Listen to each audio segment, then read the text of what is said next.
Hello, welcome back to my channel. My name is Jillian and this is Simply Budgets. Today I want to go over with you my month-end wrap-up. So kind of, some people call it closing your budget. I like to call it my monthly wrap-up. So, jump into it. Let's see here.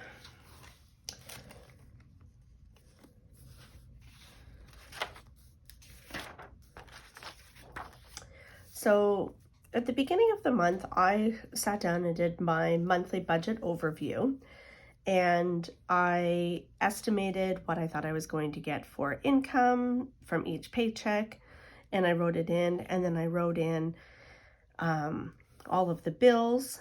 There were a few that were missed, so they are added on the bottom.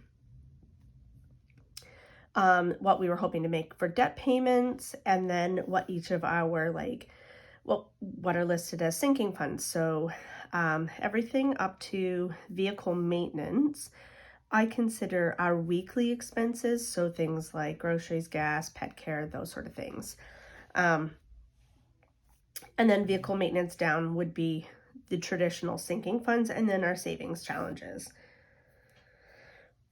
So on the weekend, when I had a spare moment, I sat down and I added up what we actually got paid from each of the paychecks, and added it up, and it did come to a little bit more than what we were estimating, which is nice, because coming down here when I had set up our budget back in November and kind of made all of these plans, I had not accounted for heating for our house.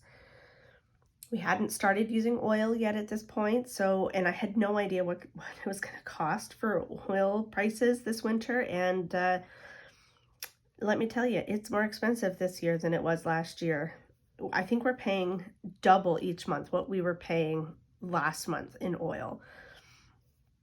So that's been a bit of a hard pill to swallow, and our TELUS bill was more expensive than I had accounted for because we decided to keep our phones instead of upgrading to new ones, but we had to pay the outstanding balance on them.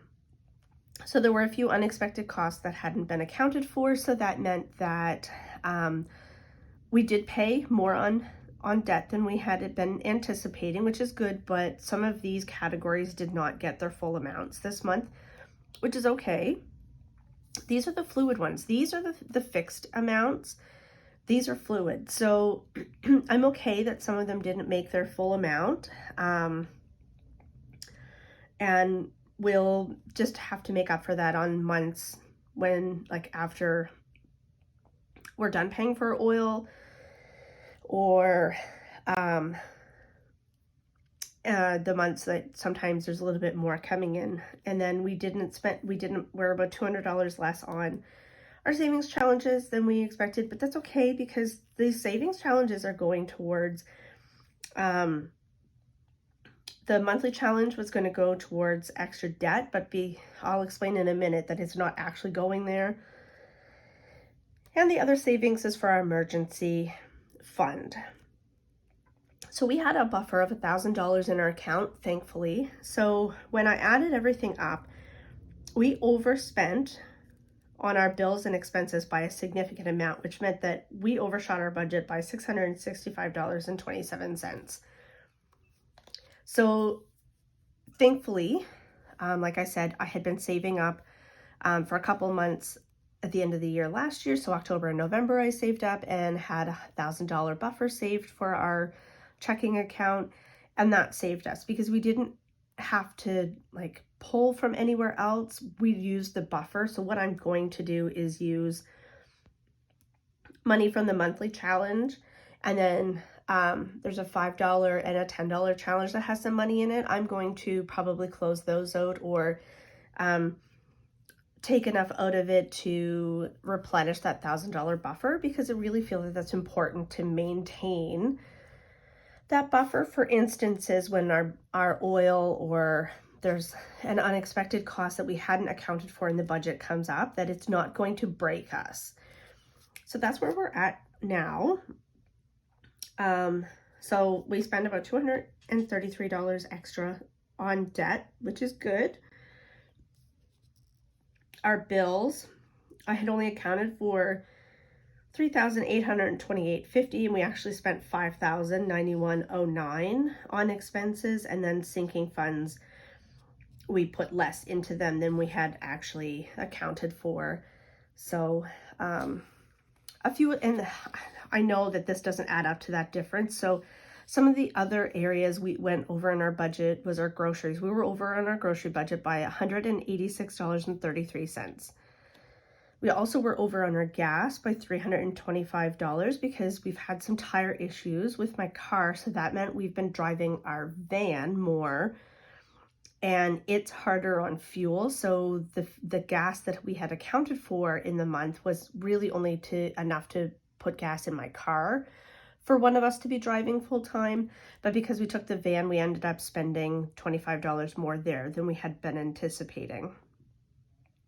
But we did a Costco run because, of course, this month we ran out of a lot of things that we weren't expecting. Like, we didn't realize that we had no meat left in the freezer. So we buy all of our meat from Costco and then individually package it up for meals so that it is a little bit more cost effective. And just to give you an idea of why we do it, I worked it out. We bought tenderloin at Costco on Friday, and I worked out, so there were 5 tenderloins in the package, and I worked out how many meals we could get from each tenderloin. It works out to be 85 cents per person per meal for the meat for that meal. Our haddock works out to be $4.16 per person per meal. Trout was $3.45 per person per meal, and chicken was $4.06 per person per meal by buying it in bulk at Costco and then individually packaging it up. We have a food saver, so we vacuum seal all of the meat so that it doesn't go bad, and it should last us several months of protein for us to go through. So there's no beef on here because we had a year and a half ago purchased a side of beef, so we still have a significant amount of red meat in our freezer. So we just purchase what we're out of, and the only pork we bought was tenderloin because we had purchased also a pig, and we have pork chops, and we have a little bit of ground meat left from that pig, but we were out of tenderloin, and it makes a really quick and easy meal with lots of leftovers. So that's why we buy our tenderloin from Costco. So there's my plug for buying meat in bulk. It's much cheaper. So this is kind of how I have assessed how we've done for the month. We didn't do that great, but we're not broken. So my next video that I'm gonna post will be setting up the monthly budget overview for February. I'm prepping for February now. And so I'll video that, and I'll video me filling in this whole thing. I didn't fill in this portion here because I really didn't have a lot of time this weekend to devote to actually talking through it. I just needed to get through it quickly. So yeah, thanks so much for coming along to chat about my monthly budget wrap up, and I will see you in the next video. And as always, if you like what you see, feel free to subscribe, like my content, and leave a comment below. Thanks so much. Bye.